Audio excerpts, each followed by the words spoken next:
Саламатсыздар ма оқушылар? Саламатсыздар. Көңіл күйіңіз қалай? Жақсы. Мен ойлаймын енді география сабағында барлық оқушының көңіл күйі өте керемет болады екен деп ойлаймын. Ал енді орнымыздан тұрамыз. Мына түс арқылы топқа бөлінеміз.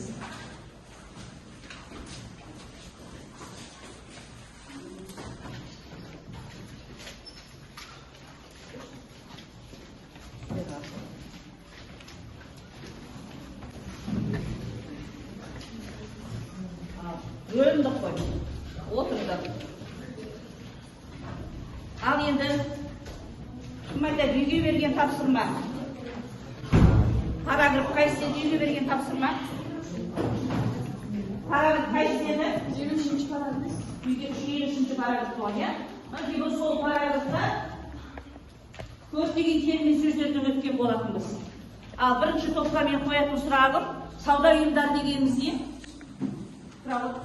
Сауда үйі дегеніміз дайын өнімдерді сату. Дайын өнімдерді сату. Жақсы. Екінші топ, аукцион дегеніміз не? Сатуға арналған жүзеге асыратын арнайы компания. Өте дұрыс. Үшінші, биржа дегеніміз не? Биржа тауарларының валютаның сатылымын жүзеге асыру.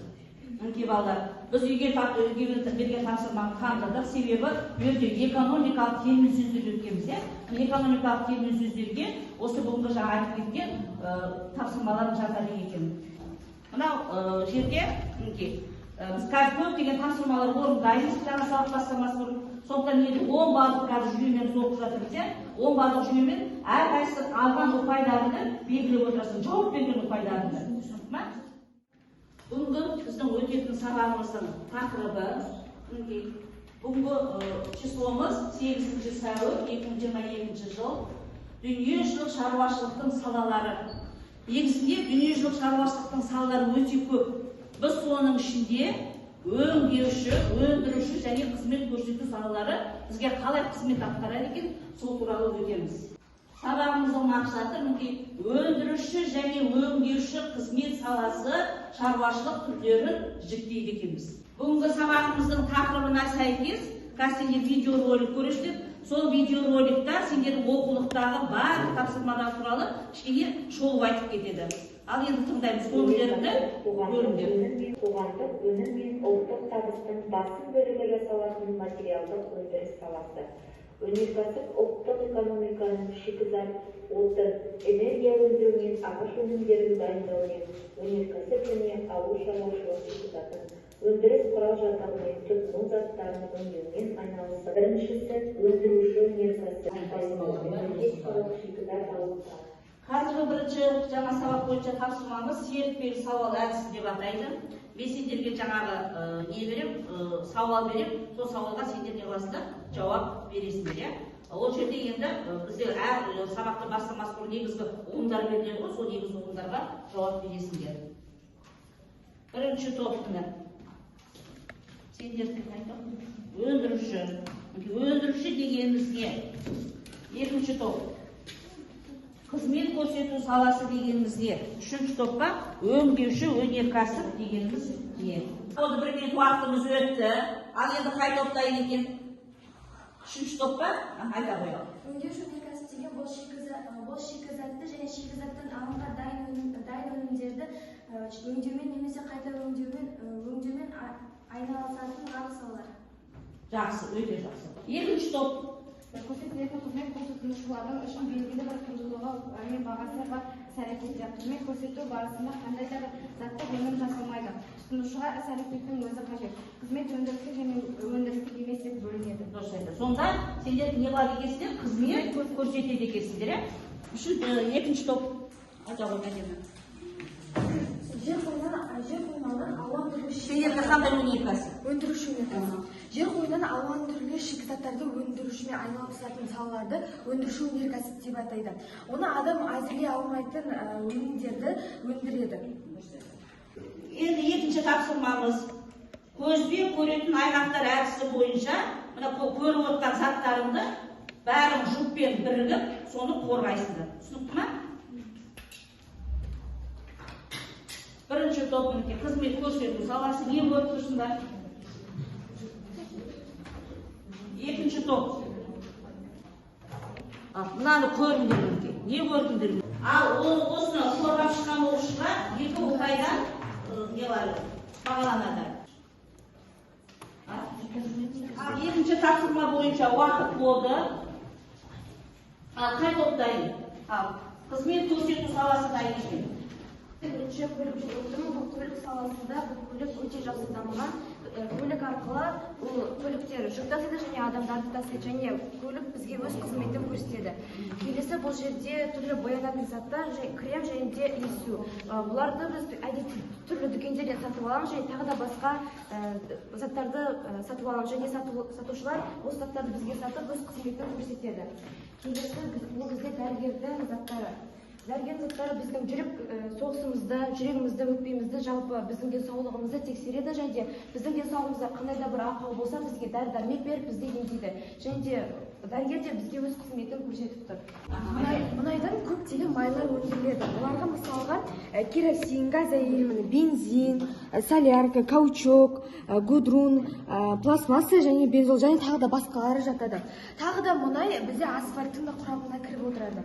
Өндіріс өнеркәсіпке шикізаттар жатады. Олардың ішінде темір, кварц, магнит, кальций, мәрмәр, гранит тастары жатады. Олардан біз түрлі құрылыс заттарын аламыз. Өте жақсы атсалысып, жақсы жауап беріп жатсыздар. Енді үшінші тапсырмамыз орнын тақ ойыны. Бұл жерде кәсіпкер қолдарға плакат беремін. Мына плакатта сол 3 өнеркәсіп бар. Өздеріңе керекті сөздерді сол өнеркәсіпке не қыласыңдар, қазір сөздерді сендерге таратып беремін ұқымдарда. Сол сөздерді апарып өздерің орналастырасыздар. Адарда кірей тұр, иә? Бірінші топтың сендерге тек қана өздерің тиесілі. Өңдеуші, өндіруші өнеркәсіп. Сендерді қызмет көрсетуге лайықты сөздерді орналастырасыздар. Жұмыс істеңіздер. Соңғышы қорғайды. Топпен жұмысы. Үшінші топ дайынбыз дейді. Қызмет көрсету саласына білім беру, шаштараз, денсаулық сақтау, киім-тігу, сауда, банк, байланыс, астана, кітапхана және басқалары да жатады. Өңдеуші өнеркәсібіне металлургия, темір, магнит, хром, қара металлургия, құрастырмалы металдар, түсті металлургия, алюминий, мыс, никель жатады. Дұрыс бағалар? Дұрыс. Ал үшінші топ. Өндіруші өнеркәсіпке балық шаруашылығы, орман шаруашылығы, тау-кен шаруашылығы, мұнай, газ, көмір, моршик балық жатады. Сабақ осымен аяқталды. Үйге сендерге параграф 55-56, содан кейін барып осы ішінде шыққан жаңа термин сөздерді неғыламыз, жазып келеміз. Енді сендерге бірақ сұрақ, біз енді карта, география сабағы болғаннан кейін біз картасыз жұмыс істеу мүмкін емес. Сондықтан жаңа біздің өңдейтін өнеркәсібімізді келіп, осы тау-кен өнеркәсібін әртүрлі келіп көрсетіп кетсе, біздің қандай тауларымызда кендер өндіріледі? Кел Айсана. Сарыарқада өндіріледі, иә? Сосын Алтай жерлерінде, сосын Мұғалжар тауларында өндіріледі. Сол өндірген өндірісте біз не алады екенбіз? Кез келген өнімді өндіріп алады екенбіз.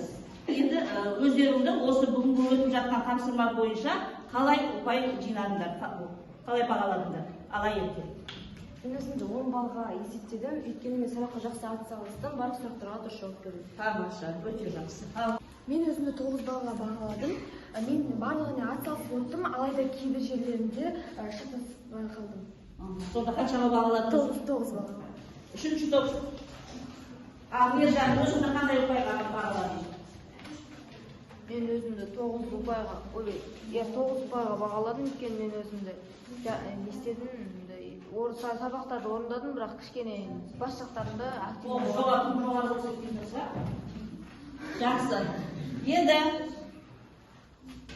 кері байланысқа бүгінгі сабақта сендерге ұнады ма, ұнамады ма, несімен ұнады, не білдіңдер, не үйрендіңдер, болашақта осы сабаққа қандай пікір қалдырар едіңдер. Ал кері байланыс жазамыз.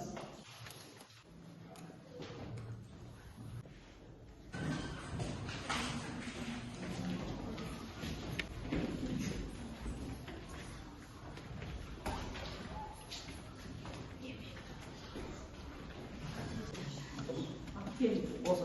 Жақсы балалар, мінекей бүгінгі сабағымыз осымен аяқталды. Үйге 55-56 параграф, бұл жерде екі соғылымдарға жауап беріп, тапсырманы орындап келеміз. Бүгінгі сабақтарға сендер ат салысып, осындай көңілді өткендерді сендерге көп рахмет айтамын. Қош сау болыңдар.